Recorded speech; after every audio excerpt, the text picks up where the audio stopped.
Race number 2 on the program is the Moe and Shandon Handicap over the 2200 metre journey, and the 3-year-old Bridgestone, after his minor setback, is going to be taking on the older horses. This will be his final start before he possibly takes his place in the WATC Derby. We're going to go back and have a look at his last win. This was on the 27th of March. He stood the leader for Your Eyes Only. A good head start as they swung for home, but he proved just how good a horse he is with his fast finishing burst. Just gave your big horse a cold and raced away. That impressive journey, Brother Mac, Got Her Spoken and Bridgetown, For Your Eyes Only clear. Here's Got Her Spoken and Bridgetown. Got Her Spoken, For Your Eyes Only and Bridgestone.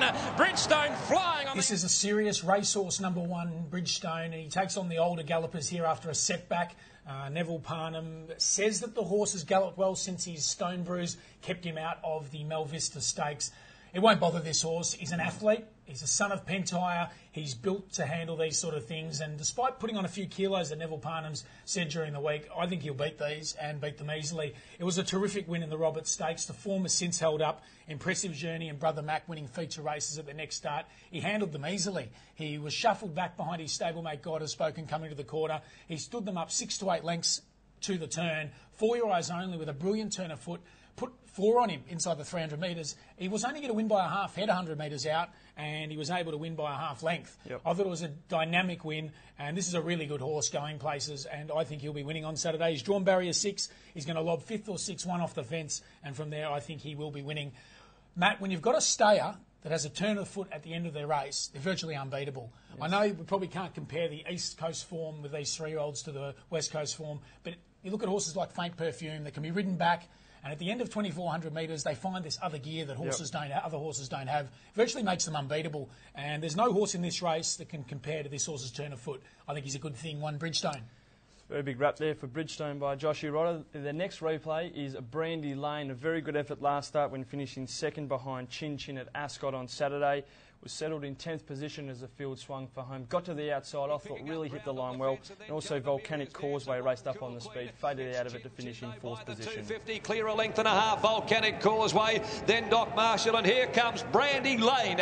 It's out of the ruck and coming with a mighty run. Chin Chin's the leader, Brandy Lane giving chase. Chin Chin stopping, Brandy Lane running on, but Chin Chin pinched a break and Chin... A return to form there by Brandy Lane, who looks to have been trained to run a trip this time in. 2 starts back, was off the bit, out the back and chasing, just showed no dash, which suggests that this horse is now looking for 2,200 metres. He's by a Sydney Cup winner and marooned out of an Old Spice mare.